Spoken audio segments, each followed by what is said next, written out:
Des signaux contradictoires nous parviennent de Rome. D'un côté, des déclarations suggèrent l'ouverture, de l'autre, une décision va dans le sens inverse. Et c'est précisément ce contraste, apparu ces dernières heures, qui alimente les débats. C'est ce qui, selon les révélations de Monseigneur Athanasius Schneider, dans une interview accordée le 25 mars à remnantnewspaper.com, indique que le Saint-Siège a voulu bloquer la reconnaissance canonique d'une réalité liée à la messe traditionnelle en Europe. Une communauté de droit pontifical, déjà présente dans le diocèse, avait simplement demandé à être formellement reconnue par le nouvel évêque local.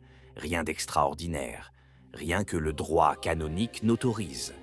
Pourtant, l'évêque, bien qu'ayant pleine autorité pour agir de manière indépendante, choisit de consulter Rome.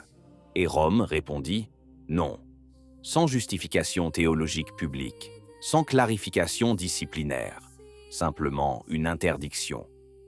Selon Monseigneur Schneider, il s'agirait d'une intervention directe qui empêcherait de fait la stabilisation d'une présence traditionnelle. Un geste qui, lu en filigrane, semble s'inscrire dans une ligne désormais évidente. Contenir, ralentir, marginaliser tout ce qui renvoie à l'ancienne liturgie. Mais la situation se complexifie encore davantage et devient potentiellement explosive si l'on considère d'autres déclarations du même prélat, également publiées le 25 mars dans le même journal. L'archevêque Schneider ne se contente pas de dénoncer un seul épisode, il va plus loin. Il pointe du doigt une dynamique au sein de l'Église qu'il qualifie ouvertement de néfaste. Les attaques contre la fraternité sacerdotale Saint-Pied X.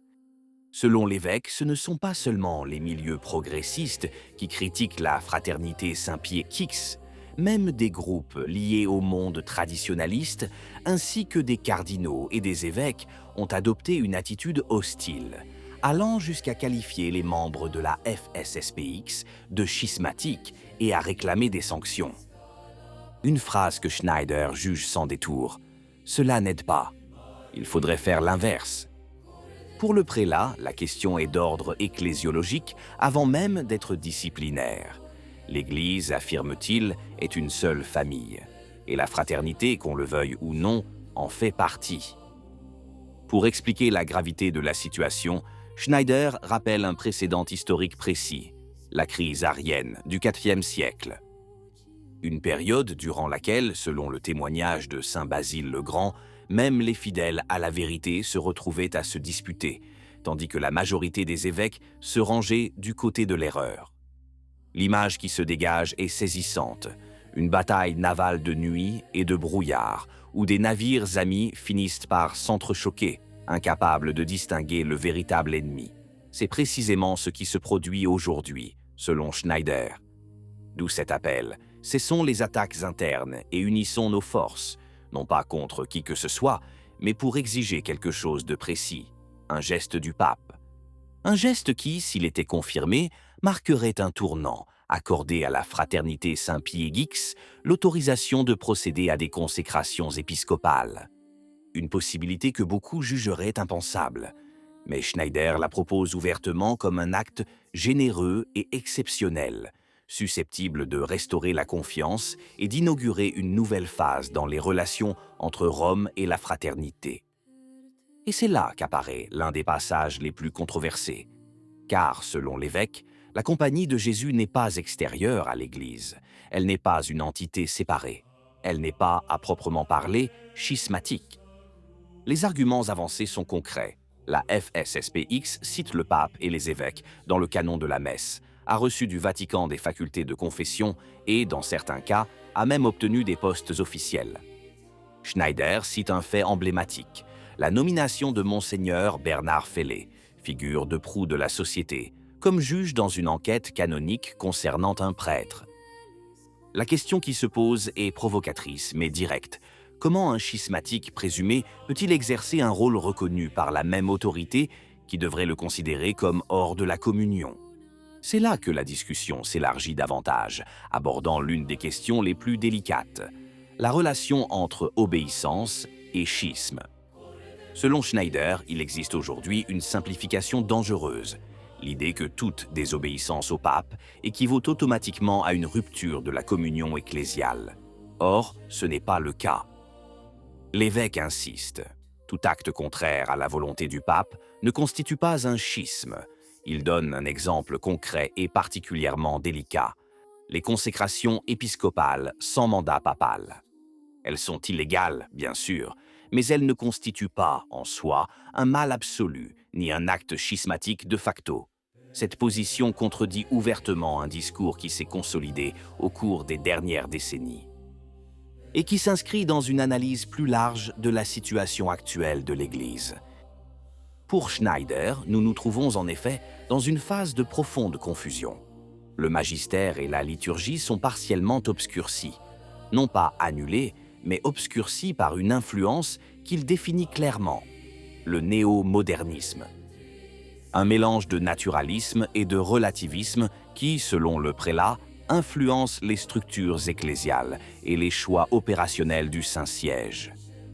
À l'appui de cette thèse, un exemple concret est cité, le processus synodal allemand. Un processus qui, selon Schneider, sape la structure même de l'Église, la rapprochant d'un modèle protestant.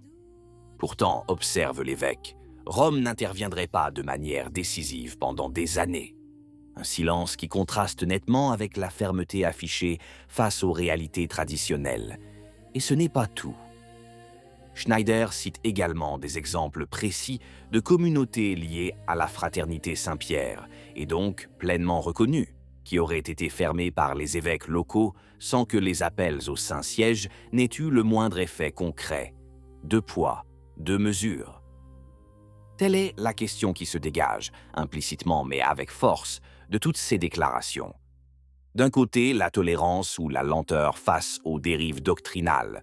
De l'autre, la rigidité et les interventions immédiates contre les réalités traditionnelles. Dans ce contexte, Schneider présente la fraternité Saint-Pie-X non pas comme un problème, mais comme une ressource. Une réalité qui, selon l'évêque, a eu le courage de poser des questions dérangeantes sur les ambiguïtés doctrinales du Novus Ordo. Des questions que d'autres communautés, tout en partageant certaines de ses préoccupations, n'oseraient pas soulever ouvertement. La raison ? La peur. Schneider est clair, s'il commençait à soulever ces questions, il serait placé sous administration spéciale et fermé sous peu. Et alors, ce qui est critiqué aujourd'hui pourrait être reconnu demain. Voici la perspective proposée par l'évêque. Une vision selon laquelle, une fois la crise passée, l'Église pourrait considérer la fraternité non comme une anomalie, mais comme un élément providentiel. Une présence qui, en ces temps de confusion, a gardé et défendu les aspects essentiels de la foi et de la liturgie. D'où l'image finale, celle des consécrations épiscopales prévues pour le 1er juillet, non pas comme un acte de rupture, mais comme un pont vers des jours meilleurs. Et peut-être aussi, implicitement, envers une Église qui devra tôt ou tard faire face à ses propres contradictions. Qu'en pensez-vous? Si la vidéo vous a plu, laissez un commentaire. Amen. Que Dieu vous bénisse.